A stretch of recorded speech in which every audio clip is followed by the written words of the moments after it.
is Pinnacle Financial Partners Titans Tonight with Keith Bulluck. Welcome to the 2025 season. The regular season is upon us, fellas. I'm Amie Wells. Of course, Keith Bulluck is here. He's always here. And Rhett Bryan is here in studio with us once again. Guys, I'm so excited to have the band together.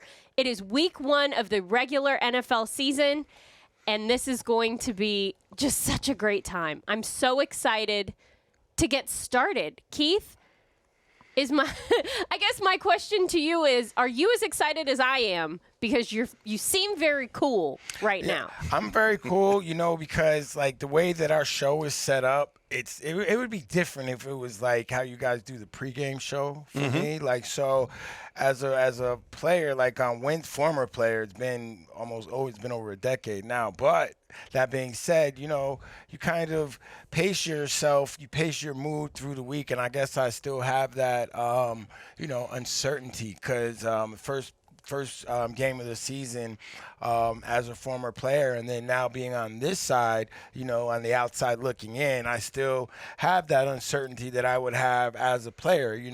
I would definitely have the confidence in myself and the confidence in my team, but at the end of the day, you never know until you get out there. So that's where a little of my cool comes from, and I'm just kind of naturally cool. All right, Keith Bulluck's too cool. Rhett Bryan, are you as excited as I am? I need someone to match my enthusiasm here. You guys are in it. You guys are in it every day. Definitely that excited because, and that explains a lot with Keith in terms of his approach. His overall because demeanor. The unknown, though, unknown as a player before you come out of that tunnel, it's huge because, you've been preparing for these guys or whatever, but, you haven't done it in a live bullet situation. You've done it as much as you can simulate in practice, joint practices, preseason games, whatever. But Coach Mack always says that you can't manufacture experience. But yes, I am super excited, and it's a little intimidating thinking about what the Titans are rolling into with the opponent in the Denver Broncos because there's a lot to digest in this. Love that. I have a question for you, Amie. You've been at this for a long time. How do you feel about the Titans going into this atmosphere, Mile High, first game of the season, Fox, 3 p.m. It's a big game.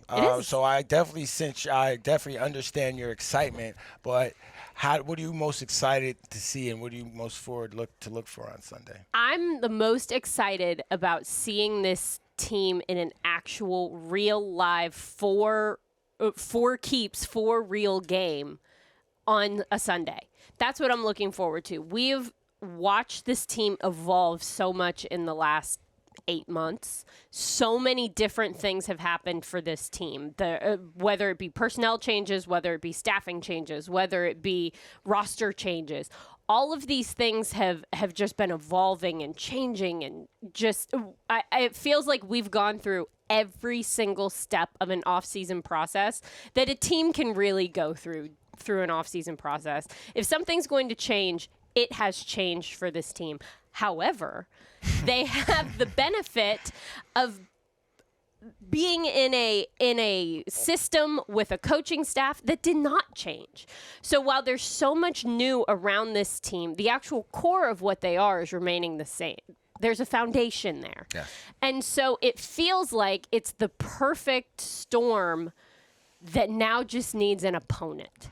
This group that has changed and grown and evolved so much through the offseason now needs the test of going up against a real live opponent in a game that matters and really seeing what they have to work with. So that's what I'm looking forward to the most, and I think that's probably why my excitement level is about a 15 right now, because I'm ready to see really what this team has. We've seen it in practice. We've seen it in joint practices. We've seen it in preseason games. But none of that stuff really matters. What actually matters is what happens at Mile High Stadium. And that's what I'm excited to see. And it's the first show of the season, so even more excitement. Well, there it is. And I'm well rested. And so I'm very excited. The things I'm watching, there's 5 things I'm excited to see. I want to see Cam Ward come out of that tunnel, command the offense, and work within what he's comfortable doing. And I know Brian Callahan and Nick Holtz and those guys have been working on that. That's the first thing, because that's the main story. But to go with that, this new look offensive line looks like Lord Cushenberry's going to be ready to go, and as the center and his communicator there, and then what they've done left to right on this offensive line to see how that holds up against a stout defense, a Denver defense that is highly ranked, very successful in pressure quarterback rate, number 1 in sacks with 63 that they got last year. That's the second thing. The third would be, I want to see Tony Pollard in this run game. I want to see him because he looks like he's been ready from day one, and he can just pick right up where he left off. The fourth thing is Denard Wilson's defense and seeing what they look like with some of these new pieces involved in this. And fifth and final, it's a new regime with the special teams phase. John Bones Fossil has come in, one of the best in the league to do this, and they've had some wholesale changes. They have a new punter and Johnny Hecker. They have a new kicker and Joey Sly, who's got a cannon for a leg. And then Chimere Dike, the rookie, is going to be the primary return guy. Bryce Oliver's one of the main gunners in this. I want to see how all of that now operationally is under a sensei, if you will, of that phase of the game. Yeah, you know what? When my last year in the NFL was with the New York Giants, and Bones was the special teams coach for us there. And look, I know he brings energy. He commands the room and the men that he's in front of, and he gets the most out of them. So that's definitely one of the things I'm looking forward to. Because that was one of the things that could have helped this Titans team a lot last year. The offensive line, definitely, because at the end of the day, I think we've seen that Cam, in my opinion, is going to be able to go out there and command the the offense. But we'll see with that first drive because of that crowd. I'm looking forward to him being able to settle that crowd down, go down, put a couple of first downs together, whether they score or not, get comfortable out there. But that O-line, really showed the maturation that everyone feels that they should have at this point and that we feel they do have at this point. Keith, a couple things. Obviously, he's not seen this before, right, at this level. Right.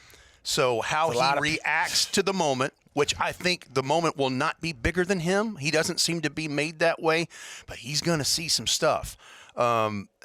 This defensive front, second most quarterback pressures in the league last year when just bringing 4. And then they've got a host of other guys in that thing in all 3 levels.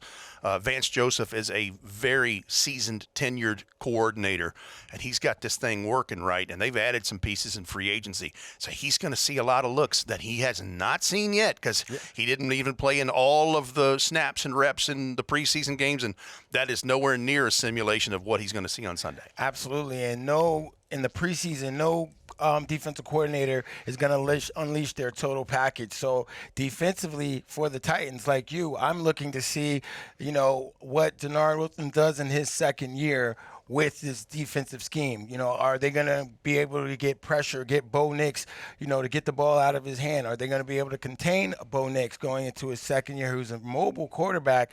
He's only in his second year, but he's 26 years old. He's played a lot of football. He's an older quarterback. And then also to what you said, Cam Ward hasn't seen anything like he's going to see this Sunday. So what's going to have to help him, you mentioned Tony Pollard, we mentioned the O-line, but the coaching scheme that Callahan puts together for him, is it going to be short passes to get the ball out? They're going to mix play action. You get into trouble when you get those 5 and 7 step drops. So hopefully in early downs, we see, the Titans playing in front of the sticks instead of behind the sticks as we've seen in years past. We've got to talk about the Cam Ward of it all a little bit, because as a guy that's going into an environment that he has not seen before, obviously he played some preseason games. He played in big games in college, but the NFL is a whole different animal, and especially in a place like Mile High where it's loud, those fans are very engaged in the game. It's going to be a lot. How important not only is it for Cam to have composure and be able to handle the moment, but for him to be surrounded by veteran leaders who can help him understand how to process what's going on? It's very important. He, like we've been saying, he hasn't been in this situation. So, to have a Cushingberry there, to have, a Calvin Ridley, to have a Tony Pollard, to have other veterans on the defense that they can even talk to him before he goes out there, because he's going to need it. He's going to play his game. There's going to be some bumps in the road. There's going to be some adversity on Sunday, but he's going to need people to be in his ear to help him overcome, because at the end of the day, you don't want to get in a situation where he's pressing, where he feels like he has to do it. He has to make all the plays. Look, it's 1 of 17. You get to come back and look at the film and get better. So you hope for Cam that he makes all the plays that he needs to make and plays within the offense that's called for him. Look, all the greats, when you think about it, it was a whole team effort when they started out. Tom Brady wasn't Tom Brady when he first started out. He had a great defense, a great special teams. Then he had a bunch of pieces on offense that were veteran pieces, people that played a lot of football that helped the team get to where they needed to go. And I remember that year we went up there and started that run that they went on, and they had lost like 4 in a row and ended up setting the NFL record with whatever it was. Who cares? Yeah, that started the dynasty. Yeah, for sure. Yeah. Unbelievable. I pulled out. It's interesting that you say that. I mean, Tom Brady wasn't Tom Brady the first time he played. Peyton Manning wasn't Peyton Manning the first time he played. I found an interesting little tidbit in the Titans media release put on by the Titans PR team, and they said that Cam Ward could join Caleb Williams as the NFL's only rookie quarterback drafted #1 overall to win a Week 1 debut since David Carr did so for the Houston Texans in 2002. You think about quarterbacks that were taken at #1 overall, and it's always, this is the savior of the program. This is going to change everything in our world forever. And the amount of pressure that they're under, this stat tells me it's been 24 years, 23 years, I guess, since an overall #1 pick who was a quarterback won the first game of the season. Right. Like, that's crazy. I'm sorry, but I saw Caleb Williams' first game of the season last year. Here it comes. I hope it comes. Cam goes out there and plays better than Caleb Williams did the first game of the season. It was very pedestrian. But Yes. that was, look, we're not going back to last year, but the Titans gave them that game. But still, I mean, it's hard to do, I guess, is what I'm saying. No, 1,000%. I always got jokes. Every minute of every day for us. Here's the other part. Keith Bulluck saw David Carr his rookie year, and there's the cautionary tale. That man got that, but I think he was sacked, I don't know, like 72 times. Yeah. I mean, he That was day? No, that season, probably several that day. But he ended up, it really altered his career. He was gun shy by the time he got into being a veteran in this, because he was so battered that first year. I got 19 career sacks, and I think about 7 of them are against David Carr. There it is. See? There it is. This is taking a different turn than what I thought. What I'm trying to say is it's hard to be a rookie quarterback in your first game in the NFL. 1,000%. You guys went down more of a personal path than I we anticipated. saw the lane and we took it. We did. And it's history, because it happened. Yeah. But but it does speak to how rare that is. And I think the other part, and you can correct me if I'm wrong, but I think it helps. You mentioned the veterans around him. I believe it helps that he has come in and already somewhat submitted himself as a leader. He was elected a captain last week as a rookie. Yeah. Not everybody gets that. I know understand it's quarterback position, but he already has the trust and respect from the veterans in that locker room and everyone else, because I think that's a great place to start going into battle for the first time. Yeah, for sure. And I think since, he got drafted, he came in with, with a mindset to become a pro, learn how to become a pro, learn how the pro game is played. And then outside of that, all right, how do I become a pro playing the game of football at practice, the different approach? And, his teammates see that. You watch that. If you're the number one pick overall, someone is always watching you. Even if you're not the number one pick overall, someone is always watching you. So for him to carry himself like that since April all the way throughout to the middle of August, to where he was nominated one of the captains, says a lot for the number one pick overall. And you don't hear a lot from him.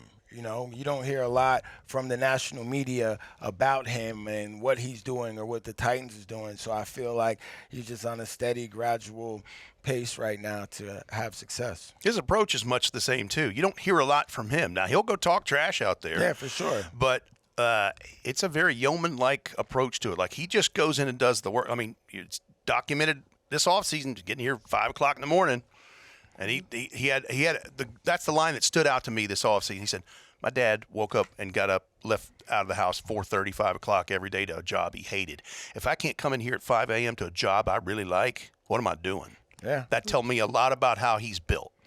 And you only become a good player by putting in the time, learning your playbook. That's one of the things I was sitting here thinking about. I didn't start my rookie year, but we played up in Buffalo, and Greg Favors, he actually was getting an IV coming out of halftime. So I started the second half of that game, and I made 2 tackles in 3 plays because I knew where to be. I knew what to do. It was like very big. It was the base defense, and I knew my assignment. So, the more time you can put in, and I put a lot of time in because I had seasoned vets, and, I'm in the room watching film with Blaine and Eddie Robinson, Greg Favors, Marcus Robinson, all those guys that, helped me become successful throughout my career. And fast forward to Christmas night of 2000. The Titans are in a primetime game against the Dallas Cowboys. Troy Aikman never plays again. This is at the end of his deal. Anthony Wright's the quarterback.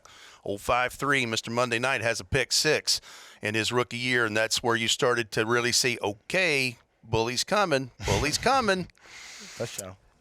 You guys, it is so good to be back. It is. You guys got me excited in that first segment. This is what we need. By the end of this show, Keith Bulluck is going to match my enthusiasm level. You guys just mark my words.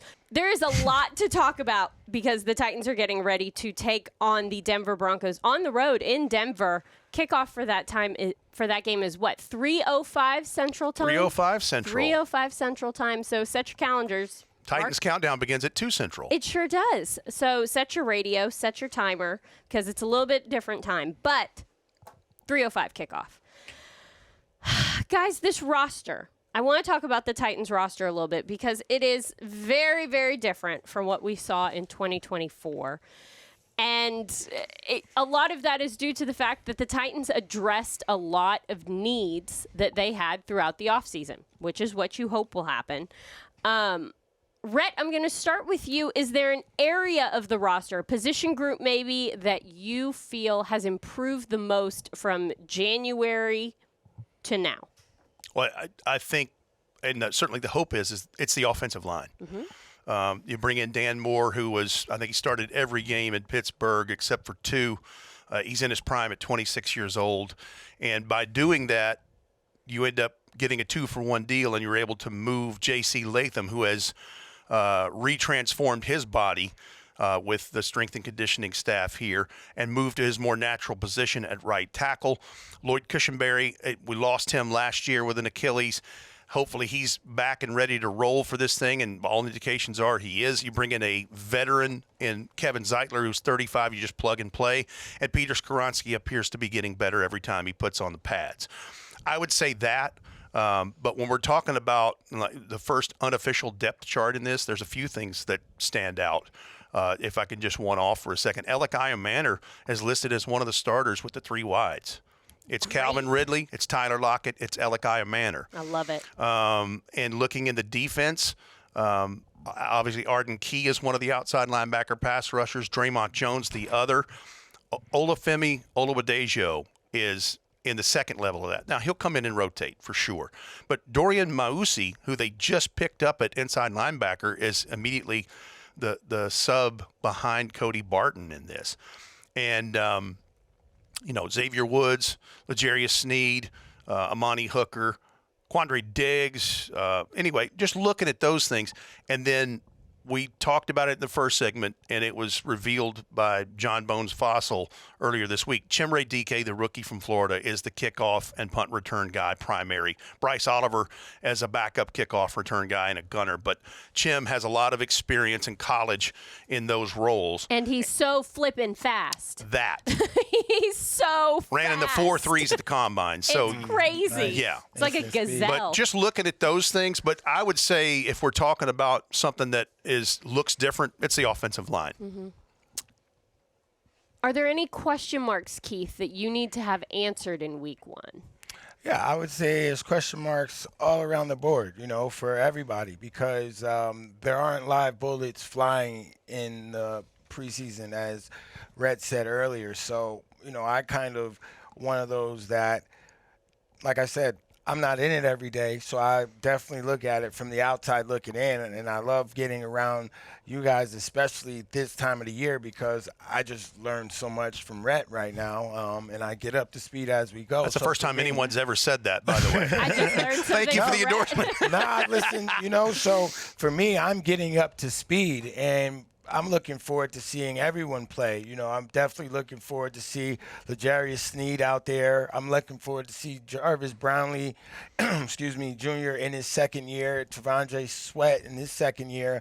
Obviously, Rhett just broke down the offensive line, but then Tony Pollard, he's really the lone feature back right now with who's that's hurt right now? Tajay Spears is on IR. Yeah, with Tajay Spears on IR. Julius Chestnut, he's played some, and Kalel Mullings, he's played a little bit and showed to be well in the preseason. But we know Tony Pollard is going to be the workhorse. So I want to see how they're going to hold it down on defense, see if they're going to be able to get after the quarterback. I think that's very important. You guys have me very excited about the punt returner, kick returner, Chimere Dike out of Florida. So I'm looking forward to everything. I think my excitement comes as we get closer to kickoff. How long does it take for you, in your mind, having done this a time or two, how long does it take for you to determine whether there has been marked improvement? Because we all know that the first game of an NFL season is a little – fake is not the word, but it's a first time for a lot of things. That's not necessarily the way that it's going to be for the entire season. So how long do you typically give it before you determine whether there's like a problem here or this has been fixed? Hell, look, I have to put it like this. I've been on a team that went, we started 10-0. I've been on a team that started 0-6. I've been, you know what I'm saying? So it's tough to tell.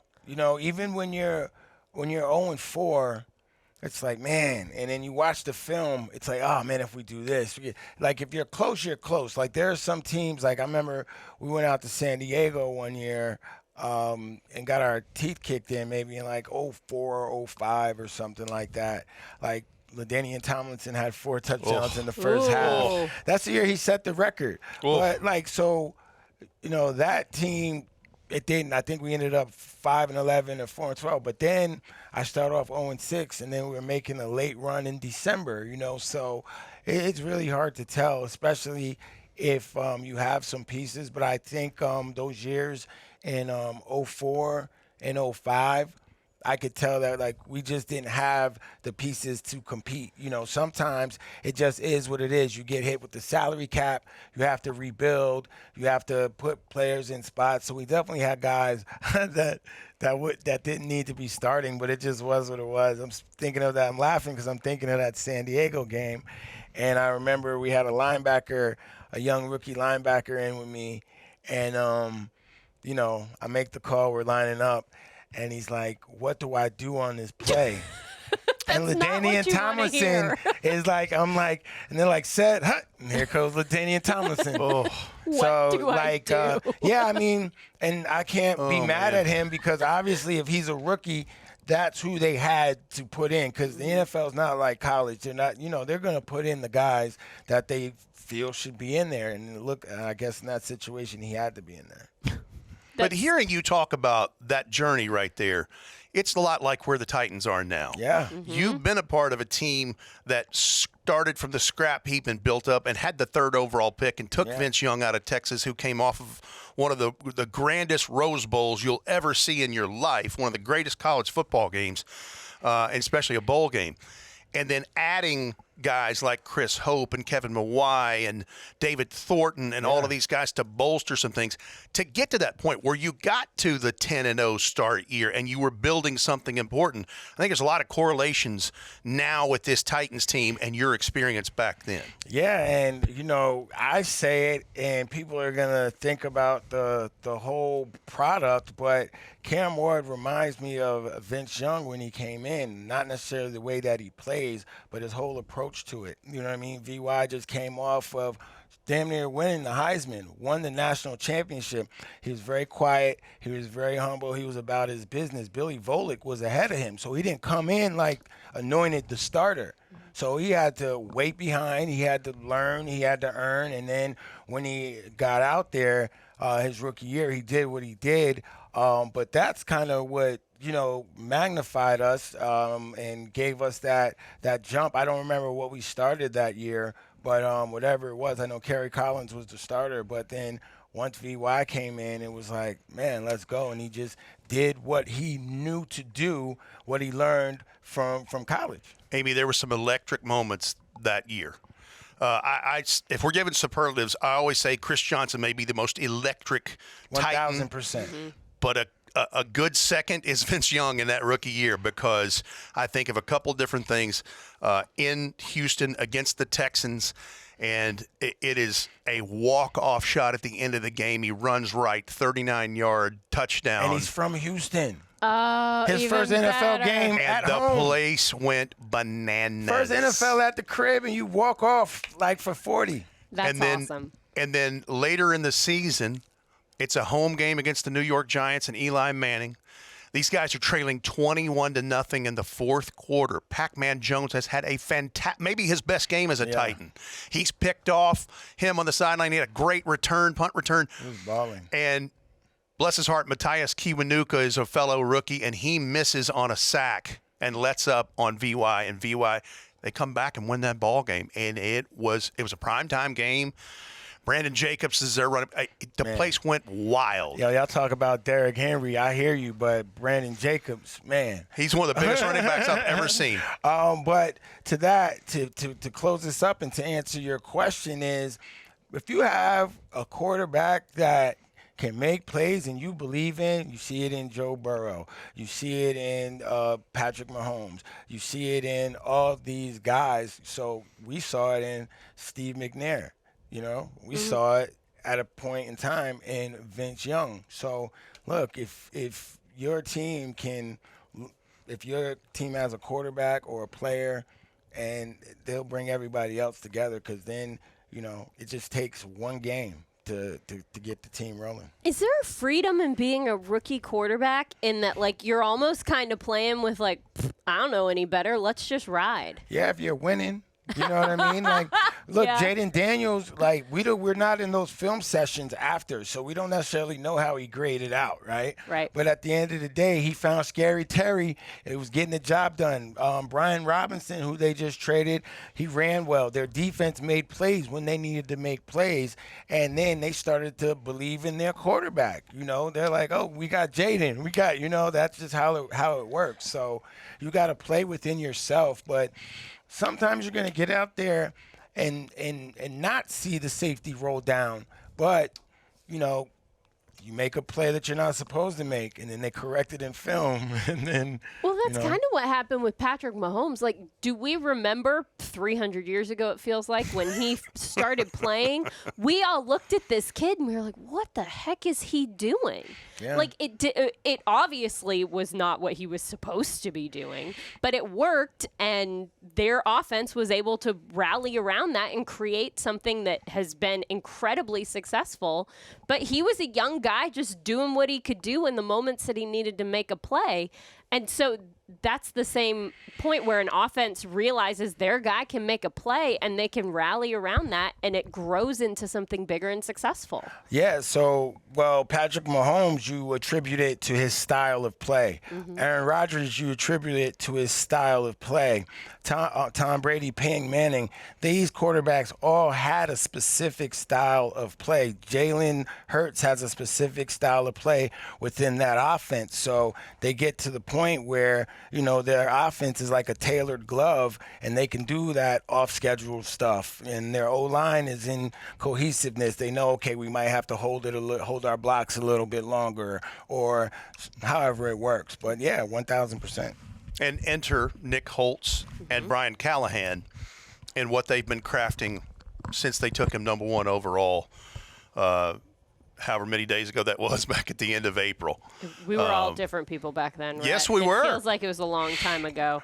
But you're right. They're in their second year working together, second year of Brian Callahan being a play caller, and with a quarterback that he's been excited about for so long. That's got to make an impact. Yeah, to piggyback off what Rhett started to say, I feel a lot of offensive coordinators go wrong when they're like, this is my offense, we're putting this offense in, you got to learn this offense, this is my offense. I've heard Callahan say, yeah, we took things that he had success with in Miami and concepted them. We asked him what he was comfortable with, and like you said, Amie, they tailored the offense to the things he's been comfortable with. And from the few preseason, I did watch the preseason for his series. Yeah. And like I said, look, he controlled, commanded, didn't do too much, threw the ball out of bounds when the ball needed to be thrown out of bounds, and just seemed to have poise out there. So that's what I expect to see. But now we're going to see a full game.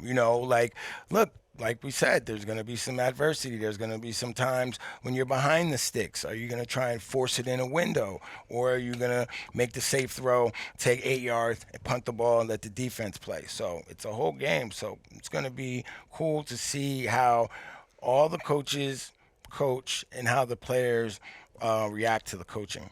All right. We are going to take another break here on Pinnacle Financial Partners Titans Tonight. More on the other side. Pinnacle Financial Partners Titans Tonight with Keith Bulluck returns. And fellas, I want to take this in a very different direction. So buckle up. I need you guys to just ride with me a little bit here, because here we are in 2025, and there's a lot of things happening in the world, and one of them is robots. Oh, Lord. Where's this going? I know, right? I told you I need you to ride with me here. Let's go. Quarterbacks are what we're hearing about the most, but players overall are finding new ways to prepare for the NFL season. They are changing their workouts. They're changing the medical things that they're doing. They're changing their diets and the way that they sleep and the treatments that they get. Everything is new and changing. And one of the things that we're seeing incorporated more and more is virtual reality, hence the robots. So we know that this is something Cam Ward has been working with a little bit. We know that there are other quarterbacks in the league, specifically Jaden Daniels is someone we've talked about, who are using some virtual reality to help themselves prepare for games and train their eyes to see things and train their brains to respond to things. Bully, I wanted to talk to you about this specifically because I feel like this is something that you're either going to think is awesome or you're going to think is crazy town. And I don't think there's going to be any sort of gray area. So Keith Bulluck, I specifically need to know, do you like virtual reality being used as a tool, or do you think it's a little too woohoo? Yeah, I mean, look, for the quarterback position, I think it's great because you can simulate, reads. You can simulate timing. You can, because if it's virtual reality, I'm just assuming that, whatever the pieces are that are moving, the objects are moving in real time. So, look, you have that. You take your drop, and you get the ball off before, I guess, the red light goes off or however it goes. And they can throw in different kind of cover 2s or 3s or zone blitzes. And obviously, as a quarterback, you're not going to feel the pressure of getting hit or whatever. But I feel how that translates to the field, your timing, what do we always say? Quarterback, get the ball out of your hand. So if you know a look and you're familiar with a look, oh, this is cover 3. Oh, this is cover 2. Or to watch the safety and you know what safety moves, or however the team you're playing against, obviously it can be programmed. It could definitely help. I always say that quarterback is one of the positions in football you can actually work on your own. You can go out and throw into buckets or throw through hoops. And with this, it's almost the same thing. I don't know how it does with accuracy or anything like that, but as far as reads and maybe just doing the motion. What are the things you absolutely cannot simulate? Getting hit, I guess? Yeah, you can't. You can't simulate the blitz. Yeah, you can't simulate the blitz. Feeling the pressure of the blitz, but I guess they could simulate, you seeing someone coming off the edge or a corner acting like he's coming, but the defensive line getting their hands up, and you can't simulate the game. It's like a golf simulator, right? I don't know if you've used the golf simulator, but you go hit off the golf simulator and you might bounce it off the carpet, but still hit it 165 yards. That's not a real golf, hit. So it's gonna have its flaws, but for the most part, in a golf simulator, you can work on your swing. Yeah, doing that and playing St. Andrews is two different things. 1,000. Right. Exactly. I find it fascinating because we were talking about this, Amie and I, before we started doing the show tonight, and there's a couple of German engineers who created this VR headset and this software and this program for soccer first. And then they ran into a trainer at LSU and Jaden Daniels in 2023 and quickly adapted to this to American football for use for the quarterback's purposes. And so he started using it then. I didn't even realize this before I did a little digging. Cognalize is the name of the company.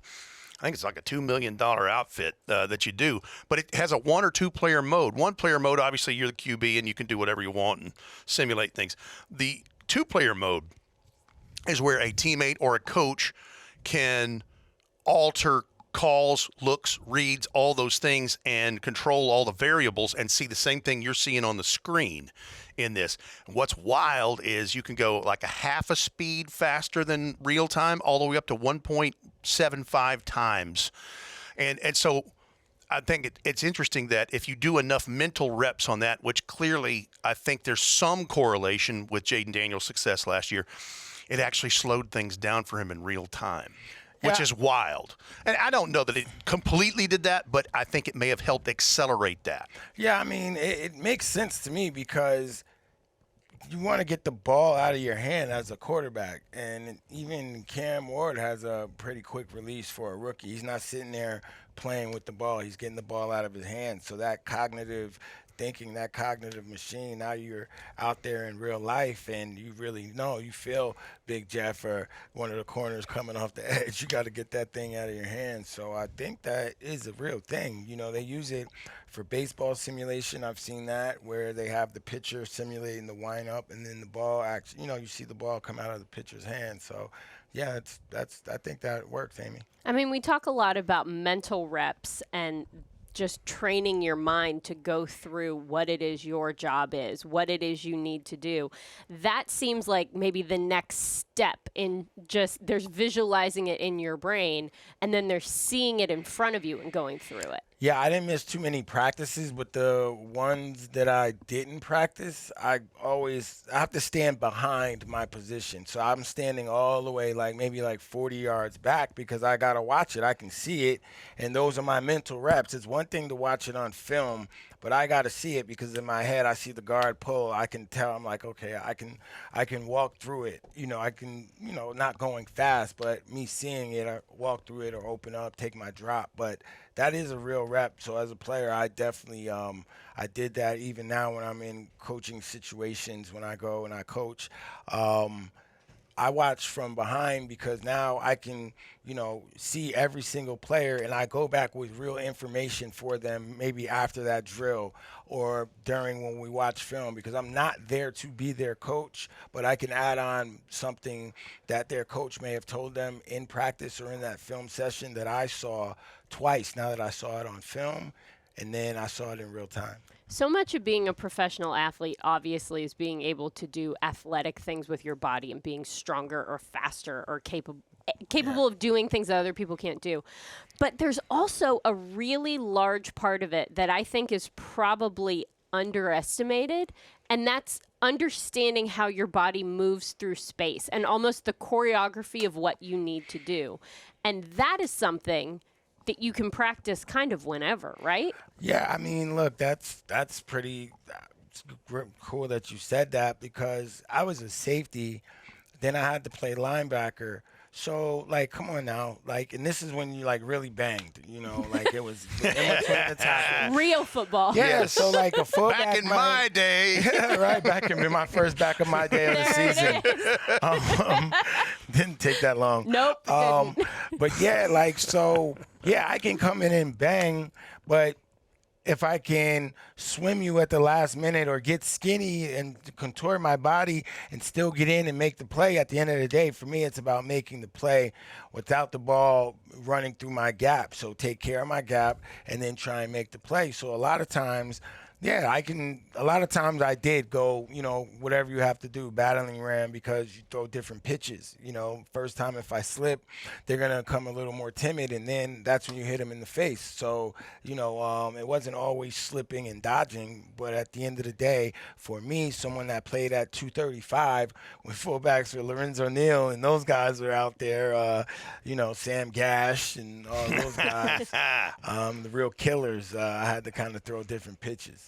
Well, it's just something that doesn't really have anything to do with anything, but it definitely it definitely does. It caught my interest, and I thought that if anybody had thoughts about this, it would be Keith Bulluck. Yeah, because I was talking with Albert Hainsworth, and he had a style that he had to use. Aaron Donald had a style he had to use. Warren Sapp had a certain style. Big Jeff has a certain style. So when you get to talking about all pro, those caliber of players, the contortion and the different styles come into play. They're not Jags. No. There it is. I thought there's levels to this. There's levels to this, and I think that sometimes we get so caught up in just the baseline, what you see on Sundays. Did he do it? Did he not? That's it. But there's so much more that goes into it, and the different ways that you train your brain, train your body, train all of the aspects of who you are for peak performance. Yeah, to understand what you need to do in that moment. It's so much deeper than did he make the play, yes or no? Right. And I feel like the player that doesn't get a lot of credit is the 7th round draft pick or the undrafted free agent who becomes a player, becomes a piece on a team that they can't win without this guy. You know what I mean? I feel like their credit gets overlooked because you have that expectation of a first-round draft pick, probably just about any draft pick within the first three rounds. But after that, those guys have to beat guys out. Those guys are the guys that have to beat guys out for the first 3 years. So you've just described Bryce Oliver, undrafted last year from Youngstown State, who's one of the main gunners on special teams and will help this team there and has progressed enough to help this team in the wide receiver room in a pinch needed in a game. Those are the guys that become glue guys that play that role that gets overlooked, and you need those guys to become the team you eventually want to be, and that's a championship caliber team. Absolutely. All right, we have to take one more quick break, but when we come back, we are going to do a little preview of the Titans taking on the Denver Broncos. So stick around. More on the way on Pinnacle Financial Partners Titans tonight. Pinnacle Bank, the official bank of your Tennessee Titans. Member FDIC. We have reached the final segment of Pinnacle Financial Partners Tennessee Titans with Keith Bulluck. Keith Bulluck is here, of course. Rhett, I Bryan. am. I'm Amie Wells. And we are going to wrap this up and get you ready for the Titans taking on the Denver Broncos. 3:05 is that kickoff time. Rhett, I'm going to start with you, I guess, man. Okay. Tell me a matchup that you are excited to watch as the Titans take on the Denver Broncos. I am so glad you asked this because we've spent a good chunk of the hour talking about the number 1 overall pick, Cam Ward. His best friend in this is probably going to be Calvin Ridley. And so I am intrigued supremely by the matchup of him across from Pat Surtain, the defensive player of the year, who is a shut-down corner. He mirrors and matches about 54% of the time last year. I'm interested to see if he is the follow guy and them thinking, hey, they don't have really a defined role. Who's the number 2 receiver? Let's just follow him and let them see if they can beat us with the other stuff. I want to see if he does that. Or are there moments where Calvin Ridley lines up opposite Riley Moss and there's a different matchup for Pat Surtain? But that's one I definitely am watching. KB, what about you? Hey, Rhett just covered the one out. Definitely my number 1. I stole yours. Sorry about that. Yeah, it's cool. There's plenty of matchups, but I'm going to go with I want to see how the defense of the Tennessee Titans handles the offense of the Denver Broncos. Are the Tennessee Titans going to be able to put pressure on Bo Nix? Are they going to be able to contain the run? Because even in the preseason, it seemed to be a little gashy. Let's see if the defense with Javonte Sweat going. Oh, yeah. Big Sweat's in there. Let's see Big if Sweat, a healthy. Big Jeff. Yeah, let's see if a All healthy the big Tennessee ones. Titans defense can stifle this offense. I think that they're a little better than they are. Denver Broncos offense, that is. I'd love to see complimentary football in all phases. And he hit the nail on the head because they bring in J.K. Dobbins, who was some injured with the Chargers last year. He's healthy now. He'll be the bell cow in theirs, but they also draft R.J. Harvey from Central Florida. He will be in his stead switching out. He won't be in there as much, I don't think, because of the pass protection that rookies don't have in their toolbox yet as a rookie running back. But Bo Nix, 92 carries, 430 yards, 4 rushing touchdowns, 4.7 a carry, and had 6 runs of over 20 yards last year and a 32-yarder, the longest. He's a dual threat. You don't think about him that way, but you got to watch him. Got to watch him saying all that. You got to choke out the run. So you put Bo Nix in those predictable situations where you know if he can't make those passes that he may run, and that's where you look for to see what type of scheme the defense of the Tennessee Titans will come out in those long passing situations. Keith Bulluck, Rhett, Bryan. I am so excited to have the band back together. Football is here. Keith, has your level of excitement increased throughout this program? Yeah, man. I got the matchups. I'm more familiar with the team. I'm ready to go. All right. That's what we want to hear. The Tennessee Titans take on the Denver Broncos. 3:05 is that kickoff time. That's Central Time for you. Titans Countdown is on the air at 2 o'clock Central Time on Titans Radio. Be sure to tune in because we're all going to be here. For Rhett, Bryan, for Keith Bulluck, I'm Amie Wells, and this has been Pinnacle Financial Partners Titans Tonight with Keith Bulluck.